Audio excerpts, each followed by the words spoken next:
부동산 거래 전자계약 시스템입니다.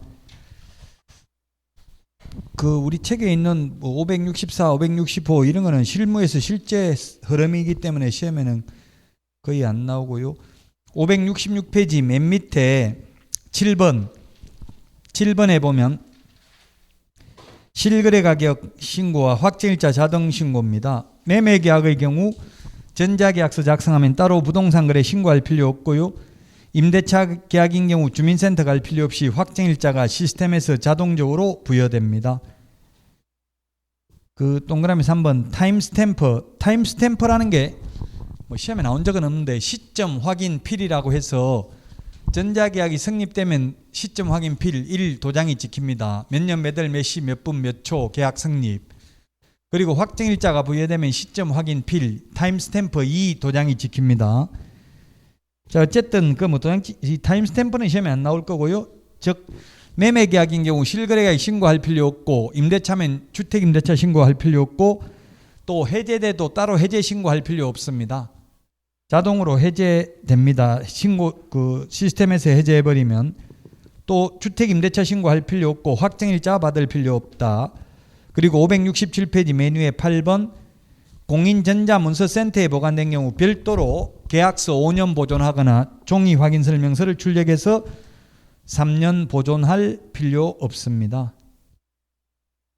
자, 그 다음에 4번의 전자계약서의 특징을 보면 양가로 2번 경제적이고 양가로 3번 안정성이라고 되어 있는데 안전성이라고 되어 있더라고. 홈페이지에 보면 안전성 이렇게 되어 있는데요. 안전성인지 안정성인지 이게 크게 의미는 없는데 어쨌든 안전성, 경제적인 측면은 왜 경제적이냐 하면은 동그라미 2번에 보면 대출 우대금리를 적용해주고 등기 신청 수수료라고 되어 있는데 등기 신청 보수죠. 이것도 보수로 바뀌었어요. 등기법에. 법무사법에 보면 등기 신청 대행 보수입니다. 보수 30% 할인해주고 대출금리 0.2% 할인해줍니다. 그래서 경제적입니다. 그 다음에 안전하다. 위변조할 수 없고요. 또 휴대폰 본인 인증을 한 번 더 하기 때문에 안전하다. 양가로 6번 568페이지 양가로 6번 다른 법률과의 관계 부동산 거래 신고 그 다음에 해제 신고 주택임대차 신고 다 자동으로 부여되니까 따로 받을 필요 없다라고 앞에서 말씀드렸습니다. 자, 그 다음에 569페이지 부동산 등기 특별조치법인데요. 역시 시험에는 거의 잘 안 나옵니다. 양가로 1번 소유권 이전 등기 보존 등기 할 수 있는 날로부터 60일 이내에 해야 됩니다. 60일. 우리 프린터 37번에 2번에 있는데요. 반대급부 이행을 완료한 날로부터 60일 이내입니다. 그래서 잔금 치른 날로부터 60일 이내입니다. 계약일로부터 60일 이내가 아니고요. 60일 이내에 소유권 이전 등기 570페이지 보존 등기도 다 할 수 있는 날부터 60일 이내에 해야 되고요. 안 하면 570페이지 맨 밑에 취득세 표준세율 빼기 1000분의 20 곱하기 5배입니다. 옛날에는 등록세 5배였습니다. 등록세 5배 이하. 근데 이명박 정부 때 세금 깎아준다. 세금 줄여준다. 이렇게 뉴스에 나왔어요. 그 세금 줄이는 게 뭐냐면 지방세 세목이 17개인데 15개인가 제목만 줄였어요. 즉 등록세 2% 취득세 2%이던 것을 등록세 없애고 그냥 취득세 4%로 바꿨다고요. 조삼모사죠. 세금 제목만 없애고 세금은 취득세로 포함됐다고요. 그래서 옛날 등록세 5배니까 지금 등록세에서 취득세분 2%를 뺀 2% 곱하기 5배다 이 말입니다. 시험에 잘 나오지 않는다고 했습니다. 571페이지 금인을 받아야 하는 경우 2번에 양가로 1번에 동그라미 1번에 두 번째 줄에 보면 매매, 교환, 증여계약 그 다음에 2번 판결서 등을 금인받아야 됩니다. 금인이라는 것은 제가 금인을 받아봤는데 옛날에 이게 2006년 1월 1일 이후부터는 금인받을 일이 사실은 없습니다. 옛날에 금인 받아보니까 예를 들면 2022년 4월 오늘이 며칠입니까? 22일 이천시장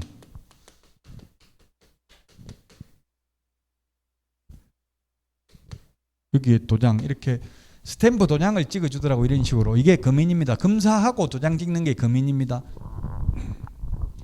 계약을 원인으로 소유권 이전하는 경우 금인받습니다. 계약을 원인으로 소유권 이전하는 게 매매계약, 교환계약, 그 다음에 승여계약, 그리고 판결서, 화해조서 등을 금인받아야 됩니다. 그런데 금인은 받아야 되지만 이 승여계약이나 판결서는 중개와 친하지 않습니다. 중개가 개입될 여지가 없습니다. 매매계약은 실거래가격 신고하고 신고 필증을 받으면 금인받은 것으로 보니까 금인 안 받습니다. 토지거래 허가받아도 금인받은 것으로 봅니다. 그래서 실질적으로 중개와 친하면서 금인받는 것은 교환밖에 없습니다. 근데 현실적으로 교환 중개는 거의 안 합니다. 그래서 시험에 거의 안 나온다고요. 현실적으로 일어나지 않기 때문에. 자, 금인을 받지 않는 경우 양가로 2번 임목공장재단, 광업재단 금인받지 않습니다. 동그라미 2번 토지거래 허가받아도 금인 안 받습니다. 맨 밑에 부동산거래 신고하고 신고 필증을 받아도 금인 안 받는다. 그래서 사실상 매매는 금인을 안 받는다. 572페이지 2번 금인 신청자 양가로 1번 금인 신청은 계약 당사자 중 1인이나 그 위임을 받은 자, 계약서를 작성한 변호사, 법무사, 개업 공인중개사가 금인 신청하여야 한다가 아니라 할 수 있다. 의뢰인의 개업공개사의 경우 의뢰인의 요청이 있더라도 금인 신청을 해줄 의무 없습니다. 시험에 의뢰인의 요청이 있는 경우 개업공개사는 금인 신청하여야 한다. X로 출제됐습니다. 금인 신청은 할 수 있습니다. 하여야 한다. X입니다. 동그라미 2번 둘 이상의 시군구에 있는 수개의 부동산 소유권 이전을 내용으로 하는 계약서 또는 판결서 등을 금인받고자 하는 경우에는 그중 한 개의 시군구 관할 시장 등에게 금인을 신청하여야 한다가 아니라 할 수 있습니다. 이렇게 할 때는 시군구수 플러스 한 통의 부본을 더 제출해야 됩니다.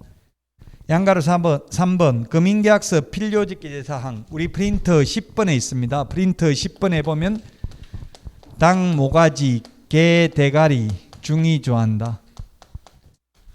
당사자, 목적 부동산, 계약년을 일, 대금지급관계, 개업공개사가 있을 경우 개업공개사, 조건기한이 있을 경우 조건기한 필요직기사항입니다. 양가로 4번 동그라미 1번 형식적 심사만 합니다. 실질적 심사하지 않습니다. 등기법에서도 등기관이 전부 다 형식적 심사만 하죠. 실질적 심사하지 않습니다. 동그라미 2번 시장군수구청장 또는 그 권한을 위임받은 읍면동장이죠. 권한 위임받은 사람은 금인을 한 때에는 그 계약서 또는 판결서 등의 사본 2통을 작성하여 한 통은 보관하고 한 통은 부동산 소재지 관할 세무서장에게 송부해야 된다. 3번 둘 이상의 시군구에 있는 수개의 부동산 소유권 이전을 내용으로 하는 계약서 등의 금인을 한 시장군수구청장은 그 각 부동산 소재지 관할 세무서장에게 그 계약서 등의 사본 한 통을 각각 송부해야 된다. 전매시 금인 신청입니다. 전매시 먼저 체결된 계약부터 금인 받아야 되고요. 중간 생략 등기하면 탈세 목적이면 3년 이하의 징역이나 1억 원 이하의 벌금, 탈세 목적이 아니라도 1년 이하의 징역이나 3천만 원 이하의 벌금입니다. 저는 옛날에 금인을 받아봤는데요. 분양권을 금인받아봤는데 계공이 있으면 계약서는 보통 세 부를 작성합니다. 근데 금인받으러 가는 금인계약서는 또 매수인이 세 부를 더 작성해서 가져가면 한 부는 금인 도장을 찍어주면 이걸 등기 원인을 증명하는 서면으로 등기소에 제출을 하고 그 다음에 한 부는 시장군수구청장이 보관하고 한 부는 관할 세무서에 송부해서 과세자료로 활용하도록 합니다. 그런데 둘 이상의 시군구에 걸쳐 있는 수개의 부동산 소유권 이전을 내용으로 하는 계약의 경우 시군구수 플러스 한 통의 부본을 더 제출해야 되는데 만약에 이천시에도 있고 여주시에도 있는 것 두 개를 거래하면서 이천시장에게 금인을 신청하면 한 부 남는 것은 여주시 관할 세무서에 송부해서 과세자료로 활용하도록 합니다. 시험에 거의 출제는 안 됩니다. 자, 574페이지 부동산 실권리자 명의등기에 관한 법률. 요거는 지금 최근에 공인중개사법에도 해마다 한 문제 나오고 있고요. 민법에도 민사특별법에도 반드시 출제되고 있습니다. 575페이지 명의신탁 약정의 의의입니다. 명의신탁 맡기는 거죠. 부동산의 맨 위에 575페이지 부동산 동산은 명의신탁이 성립할 여지가 없습니다. 부동산에 대하여 소유권 기타 물권입니다. 물권 채권 X입니다. 동산 X 채권 X 부동산 물건을 보유한 자 또는 사실상 취득하거나 취득하려고 하는 자가 다른 사람과의 사이에서 대내적으로는 실권리자가 부동산에 관한 물건을 보유하거나 보유하기로 하고 그에 관한 등기는 다른 사람의 명의로 하기로 하는 약정, 위탁매매 형식에 의하거나 추인에 의한 경우를 포함해서 명의신탁이라고 한다. 명의를 남의 이름으로 맡기는 게 명의신탁입니다. 부동산만 해당됩니다. 물권만 해당되고 채권은 해당되지 않습니다. 양가로 2번 명의신탁 약정의 효력입니다. 명의신탁 약정 및 명의신탁 약정에 따른 등기로 이루어진 부동산에 관한 물권 변동은 무효로 한다. 다만부터 밑줄 치세요. 다만 부동산에 관한 물건을 취득하기 위한 계약에서 명의수탁자가 어느 한쪽 당사자가 되고 상대방 당사자는 명의신탁 약정이 있다는 사실을 알지 못하는 경우 그러하지 아니하다. 그러하지 아니하다는 말은 유효하다는 이야기입니다. 원래 무효인데. 그 다음에 동그라미 2번 명의신탁 약정 및 명의신탁 약정에 따른 등기의 무효는 제3자에게 대항하지 못한다. 그냥 제3자이기 때문에 선악을 불문하고 제3자가 되겠습니다.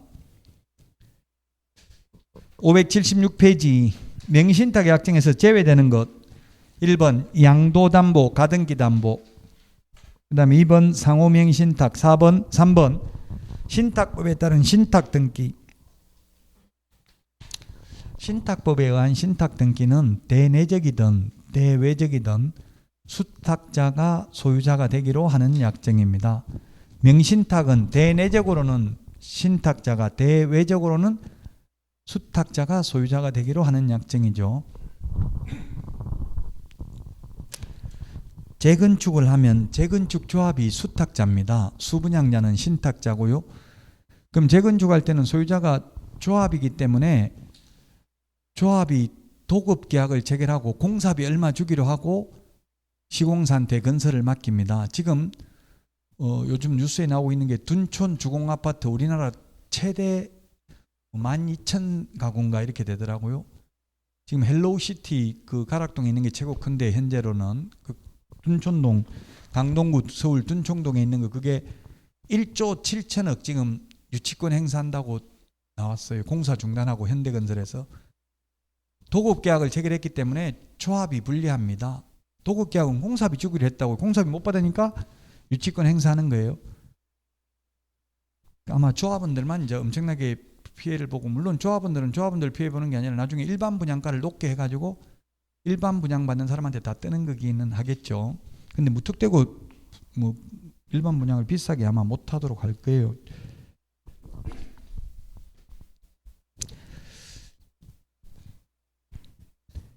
그 조합 아파트, 즉 재건축 아파트에 들어가 살면 굉장히 스트레스 많이 받게 되더라고요.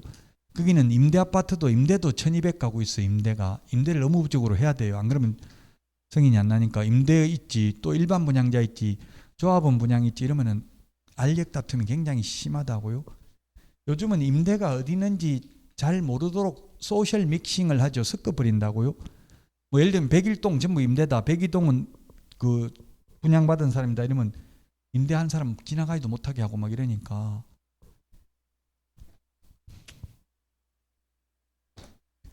그 신탁 어쨌든 그 신탁법에 의한 신탁 등기는 대내적이든 대외적이든 수탁자가 소유자가 되기로 하는 약정입니다. 근데 우리 실명법은 대내적으로는 신탁자, 대외적으로는 수탁자. 수탁자가 누구냐면 받을 등기를 명의를 받는 사람이 수탁자입니다. 자, 576페이지 맨 밑에 종중 배우자 종교단체에 대한 특례입니다. 특례는 특별한 예외죠. 원래 명의신탁 무효인데 종중 배우자 종교단체의 경우에는 조세포탈, 강제집행의 면탈, 법령상 제한의 회피를 목적으로 하지 않는 경우에는 유효하고 처벌하지 않습니다. 명의신탁을 해도. 명의신탁이란 등기를 맡기는 걸 말합니다.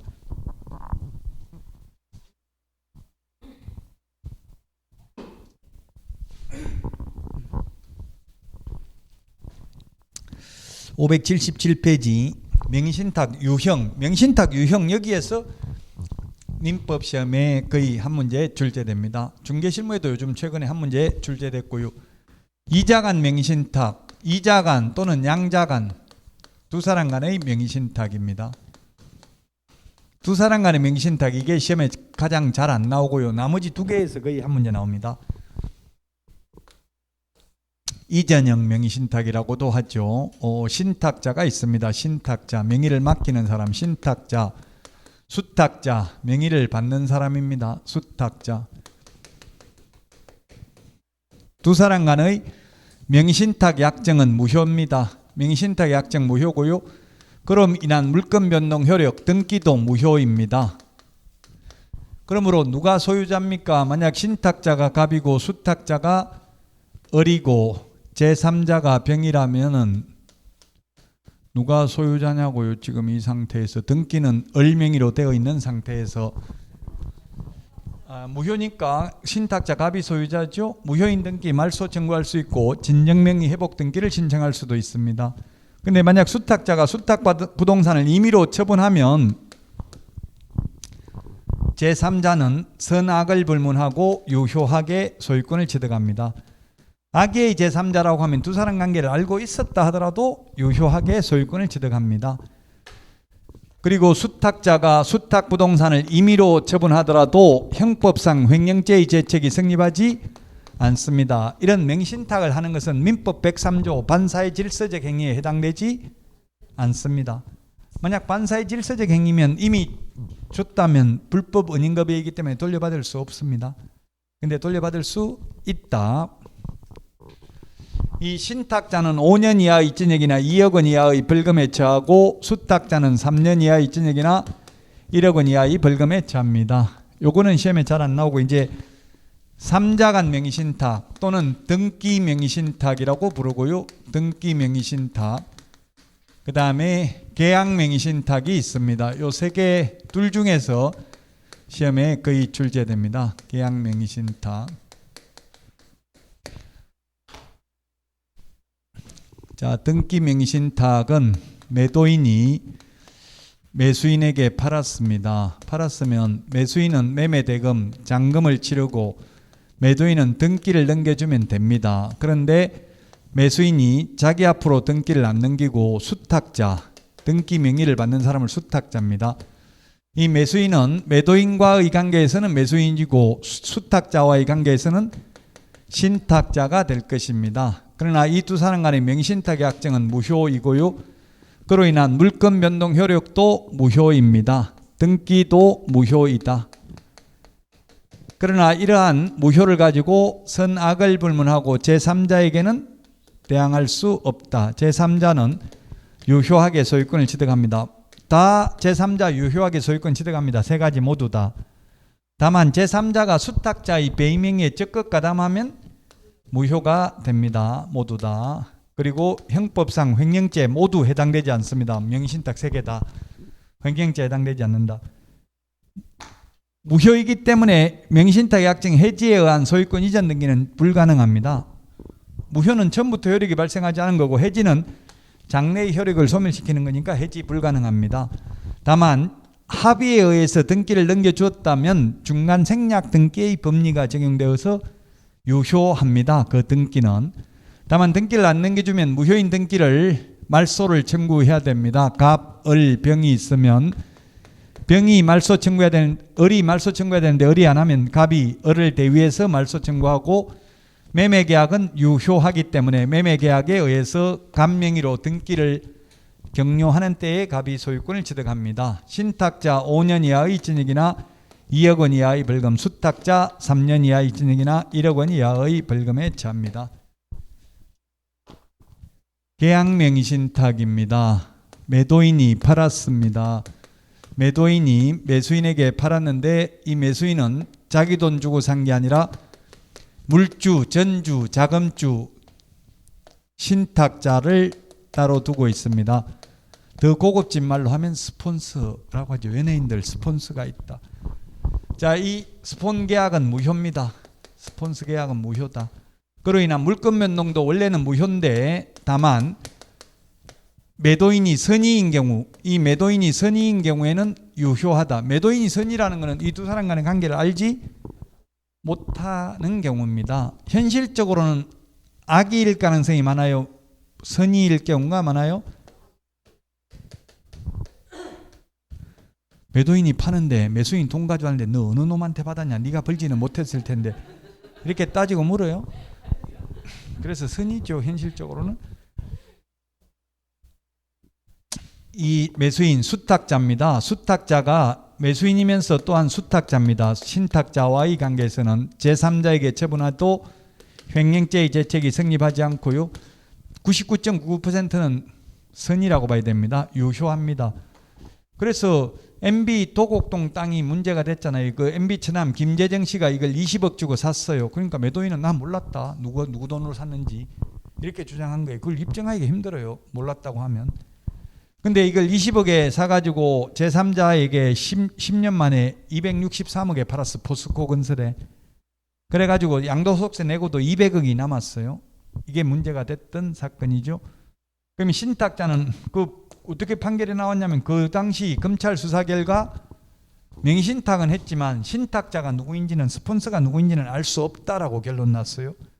근데 지금 아마 구속되어 있는 거는 이것도 신탁자가 MB로 아마 밝혀지는지는 모르겠어요. 5년 이하의 징역이나 2억 원 이하의 벌금입니다. 수탁자는 3년 이하의 징역이나 1억 원 이하의 벌금입니다. 제3자는 선악을 불문하고 유효하게 소유권을 취득하고 제3자가 수탁자의 배임행위에 적극 가담하면 무효입니다. 이 수탁자가 제3자에게 처분하게 되면 신탁자는 부당이득 반환을 청구할 수 있습니다. 부당이득 반환을 청구할 수 있는데 부당이득금을 얼마로 보아야 하는가? 매수자금 금원을 부당이득하였다고 봄이 상당하다. 돈 20억 줬으니까 20억만 받을 수 있다. 부동산 자체를 부당이득하였다고 봄이 상당하다.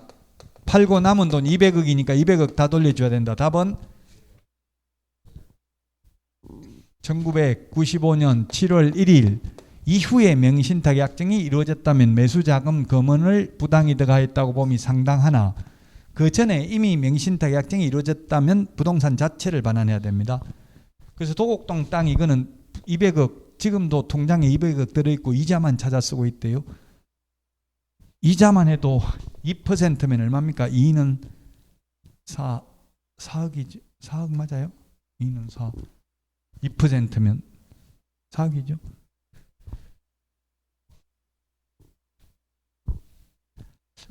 그래서 이게 계약명의신탁이 되겠습니다. 계약명의신탁.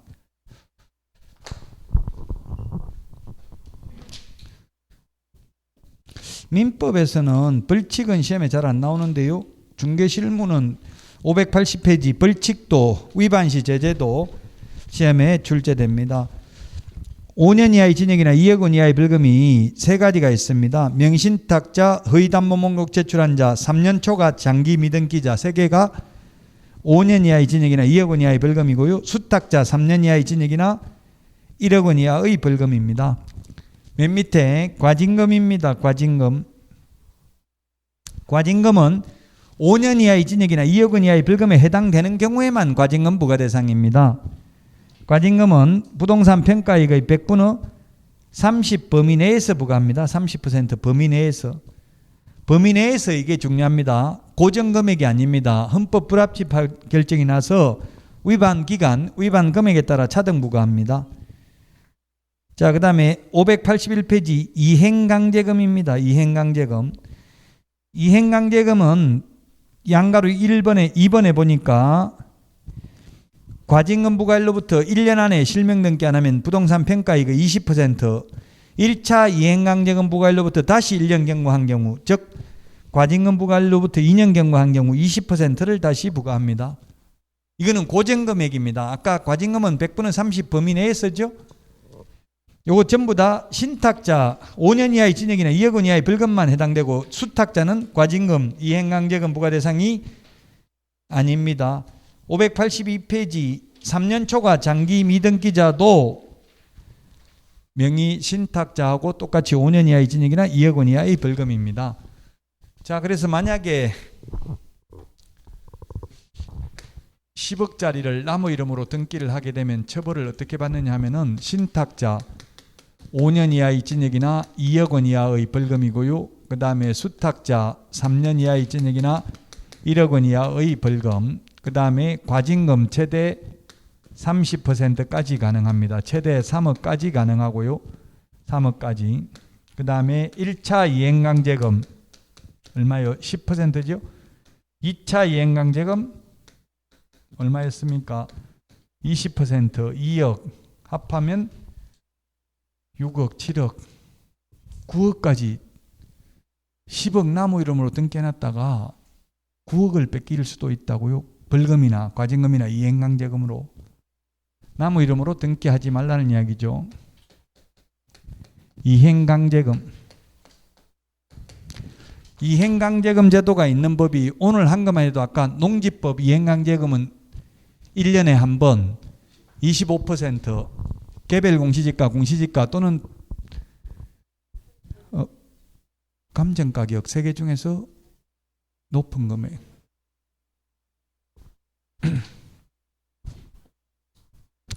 높은 금액 1년에 한 번 부과합니다. 여기는 1, 2차 이행강제금 딱 2번 부과합니다. 부동산 거래 신고 등에 관한 법률에서도 이행강제금 10% 범위 내에서 허가받은 목적대로 사용해야 되는 의무기간 동안 부과됩니다. 근데 건축법은 1년에 2회 범위 내에서 부과하죠. 건축법은 1년에 2회 범위 내에서 부과합니다. 지금 요즘 뭐 힐스테이트 라군 해가지고 반달섬인가 거북섬 저기 시흥에 그 화성 넘어가는 방조제 있는데 그 다리 있는데 짓는데 보니까 생활형 숙박시설 분양한다고 광고 엄청나게 내더라고요. 6억 정도 하더라고요. 30평대가. 근데 그 생활형 숙박시설에는 제가 전화해가지고 살아도 됩니까? 물어보니까 예, 살면 됩니다. 이러더라고요. 살면 국토부에 살아도 됩니까? 물어보니까 이행강제금 부과 대상입니다. 10%. 그 전화하니까 뭐 그냥 무조건 살아야 된다가 아니라 장기 투숙으로 해가지고 거짓말 시키고 살면 됩니다. 이러더라고요. 장기 투숙 계획이다. 누가 조사 나오면 그냥 장기 투숙하고 있다. 나 여기 사는 게 아니고. 여간에도 장기 투숙하잖아요. 3개월씩. 숙박하고 있다. 그렇게 이야기해야 돼요. 살고 있다. 거주하고 있다. 주민등록 옮겨가지고 거주하고 있다 하면 안 되죠. 주민등록도 못 옮겨요. 그냥 숙박시설이에요. 여기 뒤에도 많이 있잖아요. 숙박시설 지어놓은 거. 여기 살면 거주하면 이행강제금 부과 대상이라고. 건축법 위반.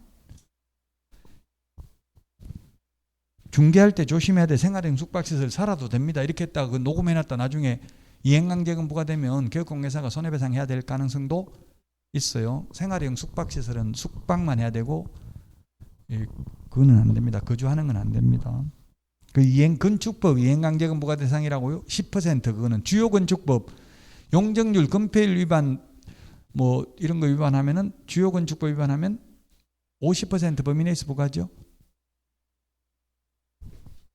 무허가 이런 거 그 공법 시험에 출제됐습니다. 이행강제금 기억해야 됩니다.